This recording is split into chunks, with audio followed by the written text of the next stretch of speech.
Go. Hello and welcome to our next healing conversation. I'm Rachel Singleton and I'm here with my good friend Ian Watson. Today we want to look at this idea that sometimes we have to move towards and move through difficult things in order to heal. And we can feel quite resistant to this.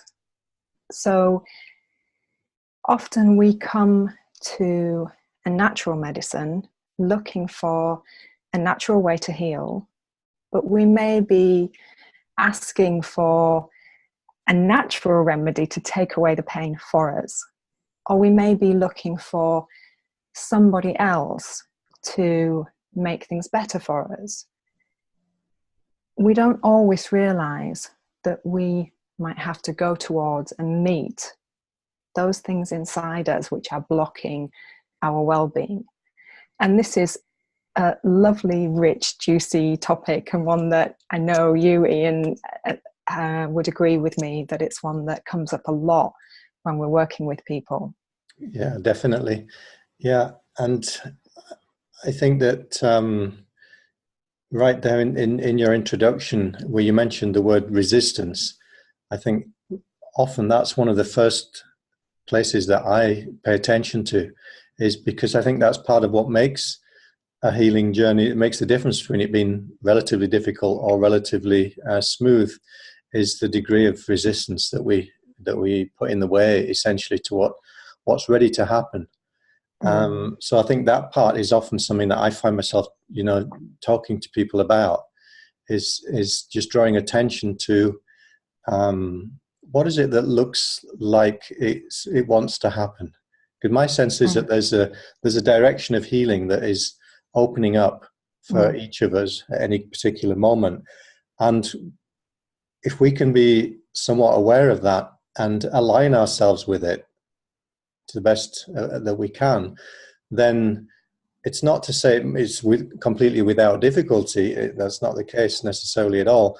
But it can certainly be a whole different experience than if you're trying to blank out or ignore or override what seems to want to happen. It's almost like life's sending you on the down escalator and you keep running up, Yeah. That's a good way of looking at it.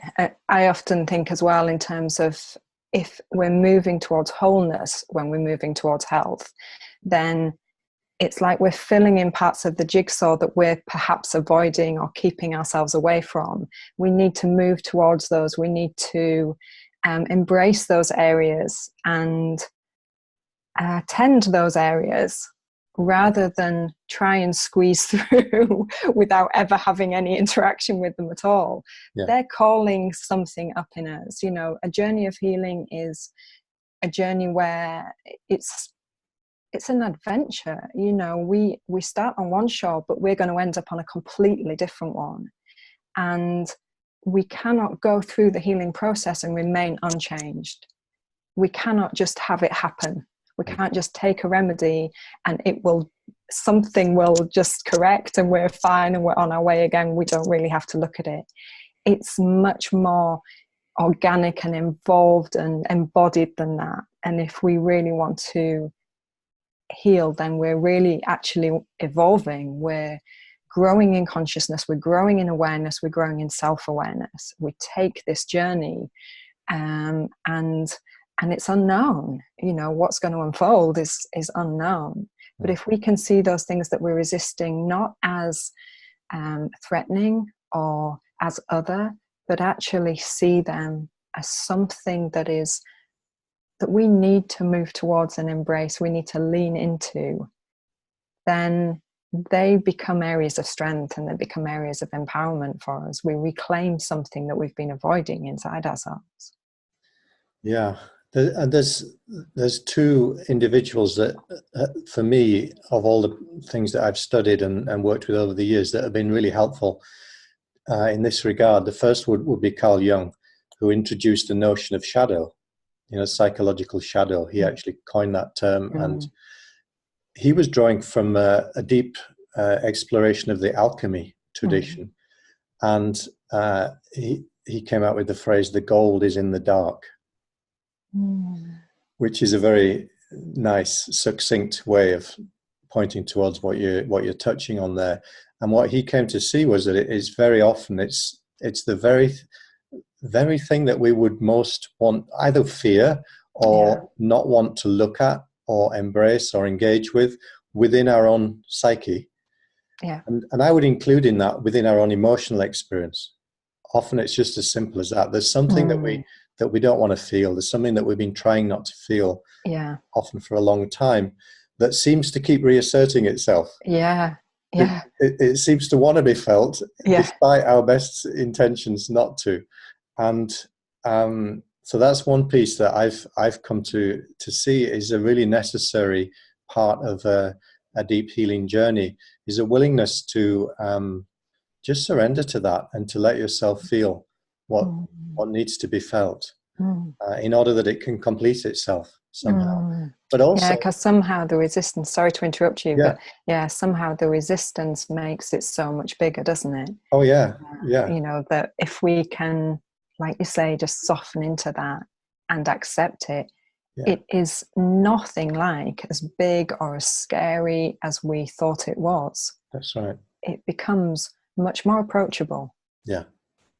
And not only that, it leads to something, it leads us towards something that was otherwise inaccessible.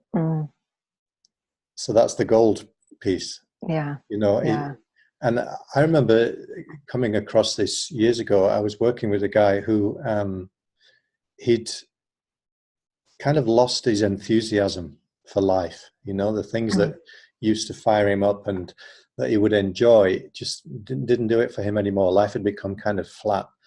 And in the conversation that I had with him, he'd suffered a loss, and he'd never really allowed himself to grieve, you know, to just feel, to actually have the experience of sadness, you know, the deep sadness that he felt. And while we sat together, you know, I invited him just to notice where he was holding that feeling or trying not to feel it, and just to let it in and let himself feel it, which he did right there and then. And amazingly, as he let himself feel as sad as he was, he recovered his joy almost immediately, and his enthusiasm. And he was kind of stunned by that, you know. And yet I wasn't at the same time, because I'd already come to realize that where do we feel our sadness? Here. Well, where do we feel our joy? Here too. It's two sides of one thing. And when we shut down one, you know, we try to avoid one feeling because we've judged it as being negative or painful, we lose access to something else that we would judge as being positive, terrible. And I started it's to like see that thing that we've, you know, I started to see many examples of that same kind of principle, where some people would suppress their anger because they judge that, and they would lose some aspect of their passion for life. You know? It's like the very thing that we're fearing or holding ourselves away from is the pathway through. It's the very place we need to take our attention, take our awareness, be with, and then it is nothing like we'd thought it was going to be. And like you say, you then recover that other side of the coin. It's a beautiful thing to see, and it happens so quickly. It's practically instantaneous. It's right there. It's right there. In the feeling body, in the sensing self. The other piece to it the other individual that really helped me to understand this is Joseph Campbell, who, you know, whose great body of work was to do with the mythological traditions of the world. And what he helped me to appreciate was that there's a kind of template for life which is pretty much the same. And every culture, every tradition has a different way of describing what the journey of life is like and what you're likely to encounter. But if you get under the skin of the external detail, you realize that the essential form of it is the same. He called it the monomyth. Essentially, it's a similar pattern. It's an archetypal pattern, if you like. And he became most famous for his depiction of what was called a hero's journey. But it's by no means limited to a male masculine version. It's for everyone. It's a human journey, but it has some essential features which I just found it really helpful to be aware of. And the first, you talk about going from one shore and arriving at another shore. Well, in order for that to happen, first of all, you got to some extent, you got to be willing to lose sight of the original shore. Yeah. Right. Yeah. Which is depicted in myth and story in 100,000 different ways. But it could include, for example, getting lost in the woods, or literally being lost at sea. You embark on a voyage and you get lost. You don't go where you thought you were going to go. You end up somewhere else. Or it's depicted in someone who's walking along and they stumble and they found themselves in a cave that they didn't even know was there, which is an underworld place. And or the belly of a whale is another depiction of the same idea. And what all these stories are pointing to is that idea of you're not just getting lost in an external place. That it's a metaphor. Yeah. What's happening is that you're connecting to a deeper place within yourself that you didn't know was there. And initially it's frightening and it's unfamiliar. But it's not a place that has never been charted.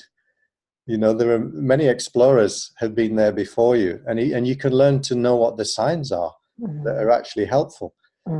And one of the helpful things, if you get lost in the forest, for example, you can be sure that an animal helper will show up. They always do. Well, what's that about? A bird, suddenly a talking bird or a fox that can speak, your language. Well, what that represents is a connection with an instinctual knowledge, an instinctual, an animal instinct, essentially. So what's happening here, you've been forced out of your head, out of what you think you know, which you might have been over-relying on a little bit. Yeah. And you've got to fall back on something that's not that, something that's deeper, that's older, old wisdom that's in your bones that you didn't even know you had, except you kind of did. Yeah. But we've just not been using it that much, and we've not been paying much attention to it. And it looks like our civilized daily life doesn't require it. And yet here we are. You're in a situation where actually nothing else is going to help you to get through. You've got to fall back on something that's deeper than what you already know. So it's these are some of the features, and that's been really helpful for me, just to have this mythological landscape, in the back of my mind, because when someone sits and talks with me, I can kind of see where they're at. And it's really helpful, because then I can, in a way, reflect that back and say, it's okay, So I know that you feel lost, but it's a necessary getting lost. Yeah. And you're not really lost. It's just relative to where you were. You had to kind of give up the known in order to enter the unknown realm for a while. But that's exactly where you need to be. That's great. You're doing great. Yeah.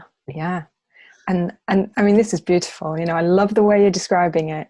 And, and I just, you can feel, and I'm sure anyone listening to this will feel just how empowering that is, to shift the way that you see your journey to that model, to be able to see the symbolic, rich, meaningful layers of it as you transition into a much deeper connection with yourself, with who you are. It's like we kind of come to a point where we run out of, we're no longer current with our life. And, all these things have been happening in our life. We've been running along in a certain way for a certain length of time, and it's all worked fine. And then suddenly that doesn't work anymore. It doesn't fit with the life that we're moving into.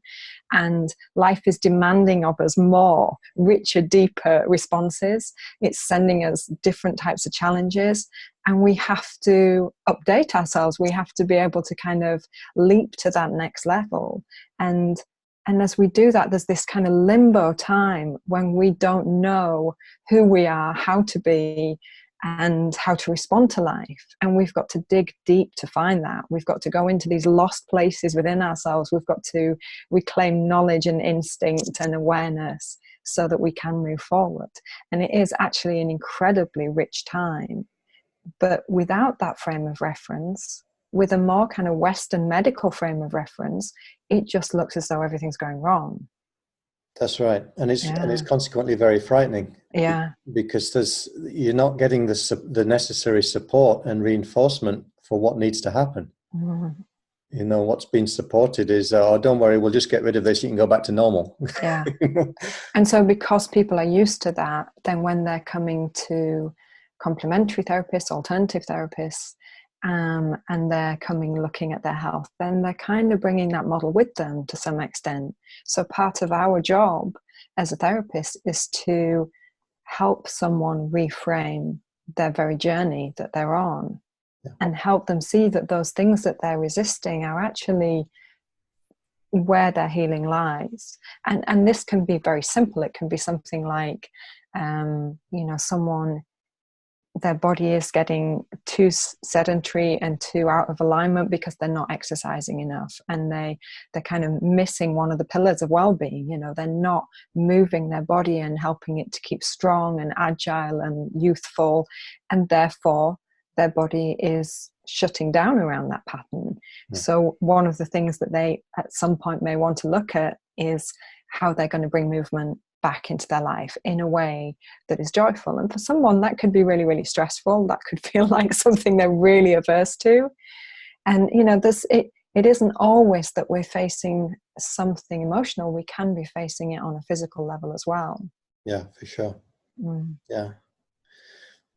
Another piece to it that I've often seen, like one of the pieces that often gets reclaimed in that process, is what you would probably generalize and call it the creative aspect of life. So some creative impulse which perhaps has just been neglected. We get busy with the what Campbell used to call the trivial concerns, which is what we spend all our time on, working to pay the bills. And, they're not trivial in one sense, because having shelter and feeding your kids is a necessary thing to do.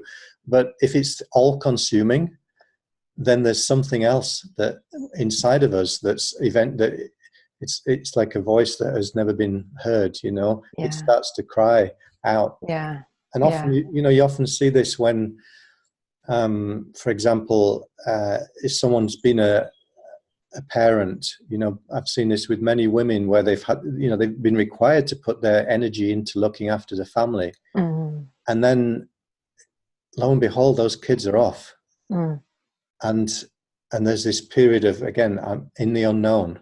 I don't know what it is I used to do before I had kids. I'm no longer required to be the mom in the way that I have been. What's going to replace that now? And it's like something has to be brought forth that hasn't been needed, at least not for a long time. And that's a whole journey for many women. And men have their own equivalents. Absolutely. Men often run up against it when they discover that either they get made redundant or something of that kind, or they discover that the career path that they put all their energy into isn't actually for them. There isn't a juice in it anymore. It dries up somewhere. So that they feel like they're just going through the motions. And there's something inside that's not been fulfilled, or satisfied by that. And if we don't give heedance to that, my sense is that will often then manifest as some kind of ailment. It's like this, where we are neglecting that deep listening, then life will show us that. It'll show up either in our bodies or in our experiences and our circumstances, in our context. One of the things that that just kind of reminds me of, I've been working a lot with teenagers recently, and one of the big things that teenagers are struggling with is their phones. They're linked to the internet, to social media, to whatever it might be, but that sense of being attached to this gadget. And and I'm seeing young people with a lot of anxiety and nervousness and panic attacks, things like that coming through, and they weren't like that before. so they can literally kind of see how they were 2 or 3 years ago to how they are since they've been hooked up to this. And when you just, ask them, well, what brings you back to center? What calms these feelings? What helps you come back to yourself? Then they'll say, well, going out in nature, just walking or just running or cycling or, and they'll talk about all these different things. And then they'll say, yeah, no, and I wish I still kind of sat and just looked out the window. I used to just sit quietly. And now I'm just checking my phone all the time, or I'm on social media, and it's like I can't stop it. And when I see that coming up, I will often talk to them about the difference between yin time and yang time. And I think of yang time is where we're kind of, there's lots of directive output, there's lots of stimulus coming in, it's very busy, it's very active, we're doing. And we need yin time to counterbalance that, to help us integrate, to help us assimilate, to help us come quietly, softly back and listen to that deep wisdom inside, that place where insight arises, that place where we connect with our knowing, where we can take a look at the horizon and actually see where we're going. And that yin time is just that being with quietness, being within yourself. And it can be just walking in nature, it can be just gazing out the window, it can be just resting, it can be meditating. There's so many different ways that we can do it, but we're losing contact with that for sure, and I think that's a modern ailment that we're needing to learn how to navigate, and seeing young people getting very quickly messed up by that and finding that they suddenly can't control their minds anymore, that they've got all these thoughts coming through, that they don't know how to settle themselves, that they've forgotten how to concentrate and do consistent work for any length of time.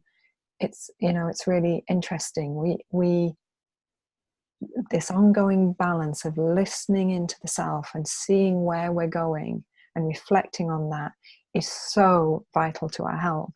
And talking about that hero's journey, the hero is being called back in to that space of really deep listening, aren't they? They're really being called to connect with themselves. Yeah, very much so. And yeah, I think also that there's one of the things about it is that even though on the one hand you could say it's a template that you can pretty much understand any life journey through the eyes of, there's still the requirement to find your own individual version of that. And I think that that's also the often overlooked piece, is that when we struggle, we look to the outside for the answer. We become habituated to looking to the outside. So we immediately either look to an expert to tell us what we do, or we might look to social media now. We Google it, what do I do? Yeah. And of course, it's a great resource. It's not to say anything against that, but essentially all you can find on Google is other people's versions of what's already been done. And sometimes that information can be helpful, but it's only helpful if you can use that as a kind of yardstick by which you check in with yourself and you say, is that for me or isn't it? Is it not? Absolutely. Yeah. And that's it's crucial. So the decision making, and it's not even decision making really, as you describe it as listening, and I think that's accurate. It's that listening in. Does this actually resonate with me? Is this good medicine for me, to use your term? Is this really what I need at this moment in my own journey? And you can only know that by contacting that inner, what we might call guidance system, that intuition or instinctual knowing. And it requires a bit of space and sitting with something. I mean, sometimes it's immediate and you recognize something that's right for you, but there can be so much noise in the system now that it's harder to discern. So there has to be that willingness to give that time. I think this is often the function that a period of ill health will serve for people, is that it just cuts you off from all of that stimulus and distraction for long enough, so that you literally are forced to just get reflective and to just sit with yourself for a little while. Because it's the last darn thing that we'll do these days. Exactly, because what we actually do when we're feeling uncomfortable is we reach for more noise. So we do go to the phone, or we do go to the internet, or because we get that distraction and that stimulus and that sense of being connected to something and not having to sit in the discomfort. Yeah. But when we get comfortable with the discomfort, then we sink beneath that and we recover something. We recover that gold that Carl Jung talks about. Yeah. And again, the gold is not the same each time. The unique journey evokes whatever is needed in terms of the development of of your own character, and whatever it is that's coming into being for you in that moment in your life. Your journey will be perfect. It's your journey. Exactly. It'll be perfectly crafted to evoke that. Which for some people it might be you got to dig deep and find some courage that you didn't know you had. Or maybe some confidence to stand up for yourself. That you've not been required to do for a while. Or maybe you got to trust that creative instinct, even though you don't yet know whether you can create anything that you even like. You know, you got to be willing to go through a learning curve around that, and maybe mess around for a while in the earth, not really knowing what it is that you're bringing forth. I mean, people say to me often, how long am I supposed to hang out in this place of not knowing? And I say, well, I've got a term for it. I call it awaiting further instructions. People like that, because they can kind of relate to that. Sometimes that's all you can do. You just, and if you know that you're awaiting further instructions, then in some sense you can relax around it. Because you know that you don't know yet. Right? And the only problem with not knowing is if you think you should know. And that is the problem. That's what will hold someone back or mess them up in their mind, when they get all knotted up with it. I've got a good friend who's going through exactly this kind of thing. Just life has totally changed for him in the last 2-3 months. And now he's at this place of, well, what on earth do I do next? Who am I? How do I move forward in my life? And the shoulds are gathering. And I said, maybe hang out with some people who aren't enforcing those shoulds. Go and find the people who are thinking outside the box and see what actually draws you and speaks to you and fulfills you, and be prepared for the next stage of your life to look completely different, because this prior stage wasn't right, So that lovely sense of let this be an adventure, and just be aware each time the mind tries to hashtag you back into should and have to. And of course we know when that's happening, because it doesn't feel pleasant. The body tenses. We've been designed to get feedback whenever we're resisting. That either in a flow or in a surrender that might be required. And surrender's not popular. We get the feedback when we're back in the flow. We literally feel at ease. We feel that lovely sense of, like, we breathe deeper, we drop our shoulders, we come back to, oh gosh, I am okay, I'm not going mad, it's all right. That's it. Everything's lighter and easier than I thought it was. And the cool thing is to realize that shift can happen even when nothing seems to have changed yet. Right? Because it's the internal shift that's the gold. Right? And the external form will gradually catch up with whatever it is that's come into alignment for you internally. Right? I just wanted to flag up there's a couple of things that we kind of conditioned to resist these days. One is the notion of surrender or sacrifice, which again, this is a feature of every mythological tradition. Some kind of sacrifice is necessary. And what is that?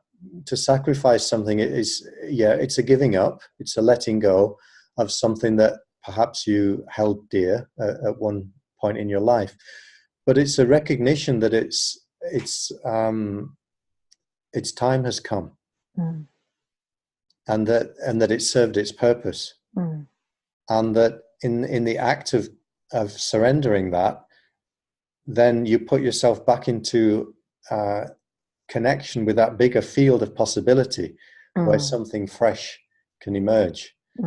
Whereas if there's a continuous holding on to what already is and what you already know, mm, but there's no space for anything new and fresh mm. to be created there. So that's the Yeah. one facet of it, the surrender. And the other is that we're very resistant to death Mm, in our culture in its many mm, forms. mm, And we see death as medically, we see it as a failure. mm, Culturally, we tend to see it as the enemy. It's something that we don't want to talk about, that mm, we just kind of wish didn't happen. mm.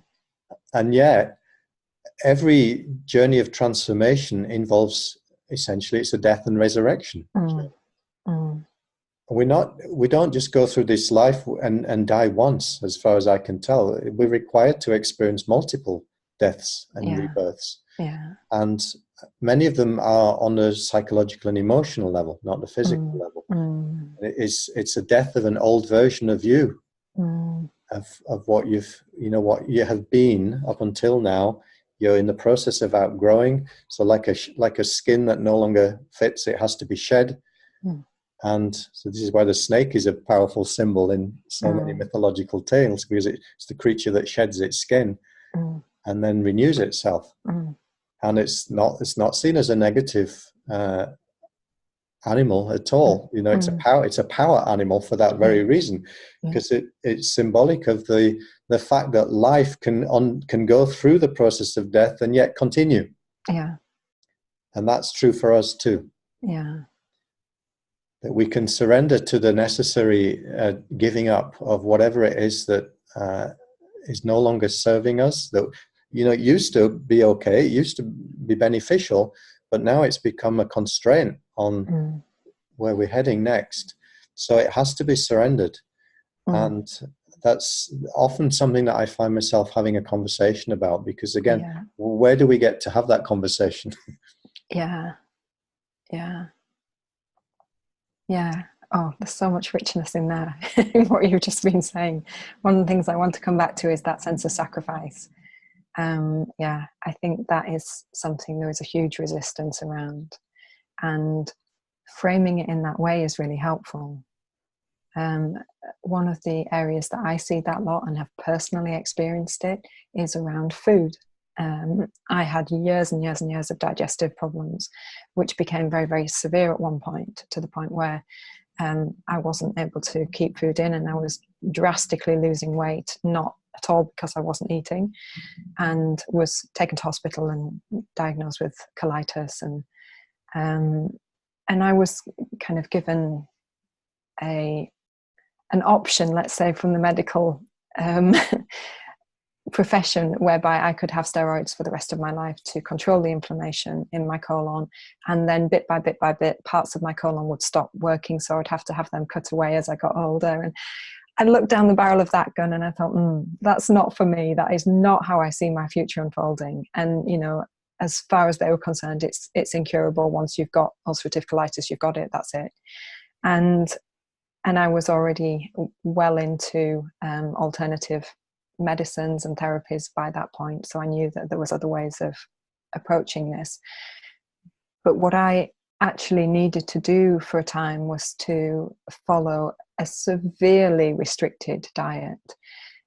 It was almost like eating baby food. I was just there were certain grains and certain vegetables that I could eat on a daily basis, which I could tolerate. And then I just gently, gently, gently built up from there and gained strength. My gut started to heal. And then I was able to, bit by bit by bit, bring foods back in. But there are certain foods that I still can't eat to this day, that if I eat them, I will go straight back into the symptoms very, very quickly. If I don't eat them, I've had a completely pain-free, symptom-free time since starting on that way of eating. But the initial feeling was one of deprivation. I missed all the bad foods, I really wanted to have them. And I was looking around at all these people throwing whatever foods they wanted down themselves and not having any symptoms. And I felt very challenged by that. And just recently, I was teaching down in Derbyshire a couple of weekends ago, and was with a group there, and and someone was saying how deprived she's feeling on a particular diet, and I suddenly realized I didn't feel that anymore, because the sense of well-being and health and vitality and joy that I now have on a daily basis is worth so much, and I wouldn't give it up. And I can look at a lovely chocolate fudge brownie and and pass that right by now, whilst years ago I wouldn't have even thought of doing that. And whilst that has been a sacrifice at one level, in the end that's really come back to me as a huge gift. And I know that one day my body will be strong enough that I will again have chocolate brownie, but I don't need it. I don't feel a lack of it. And the strength that that's given me as well in terms of my own psyche, that sense that I can look after myself, that even when I'm tired, I won't give in to something that I just know now doesn't suit me. It's been immensely rewarding and continues to be. And I think, overall, because the body is nourished now, because my body is nourished now, then it's easier to feel joy, and it's easier to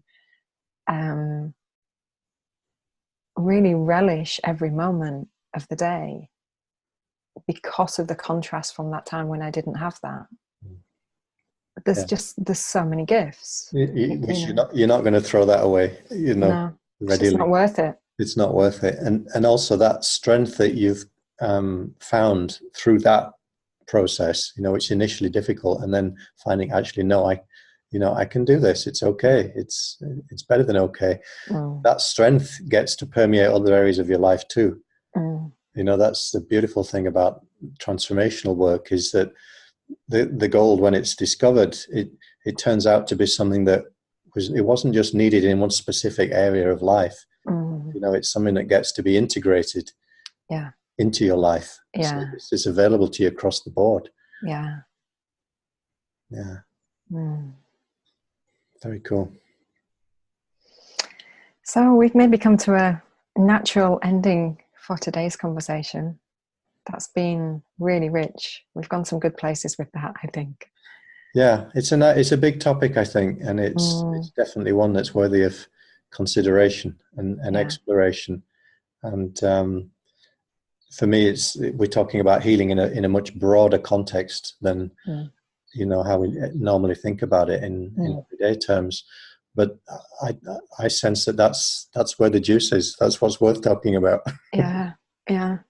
Yeah, because when we can see deprivation as a meaningful sacrifice that actually pushes us right on into health, and when we can see meeting the difficult stuff as the very way that's going to get us through and out the other side, and when we can see the whole thing as an adventure that takes us deeper into who we really are, into our authentic self, then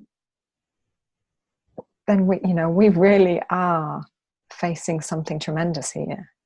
It's not just something that's going to hurt and that's going to change our life in bad ways.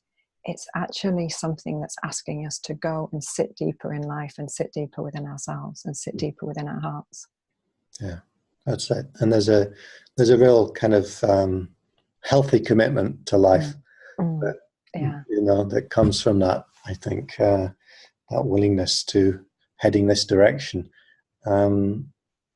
which, as you said, once you taste that, you wouldn't trade that for what you had before.